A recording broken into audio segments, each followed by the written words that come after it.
I think people can be disarmed by crying if you're not expecting it. It's a powerful thing, and if someone's willing to go to that place in front of you, you react to it. I think very rarely does someone cry and you just have zero emotion.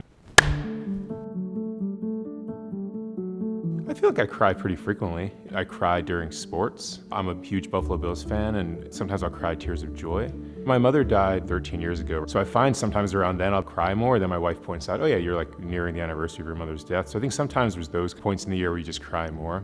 The first time I noticed people crying in public was when I was jogging, and I just saw someone running towards me and they were crying. And once I noticed that, I just started noticing more and more people crying, and I just started documenting it and writing it down. So guy eating fruit salad and crying, guy in the airport crying at the urinal. When I saw a guy crying in a JFK bathroom, air drumming to a Chicago song, Hard to Say I'm Sorry. So I would just write it like that. And then really when I posted stuff on Twitter and saw so many people reacted, I realized, oh, there's other people thinking about this too. So I wrote a book called Sad Happens, and the book has 115 essays by a variety of different people speaking about crying. And so it started out, my friend Matt Berenger, who's in the band The National, he was the first person to give me something, and he writes a lot of lyrics about sadness. So we just kept adding people.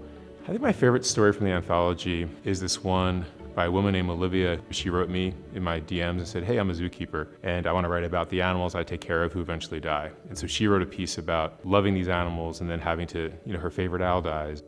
I hope after people read the book, they feel more willing to share. I'm not necessarily saying everyone has to walk down the street sobbing all the time, but I do think it's okay to kind of have these moments where you pull the veil back and say, oh yeah, I'm struggling, or hey, I'm really excited, or I'm having this moment that I want to share with you. It is this actual biochemical release that is going to ultimately make things better for you, make things healthier. That's really the ultimate goal of the book, is just to have more people realize, oh yeah, this is a universal thing. I'm not alone with this kind of these feelings I'm wrestling with.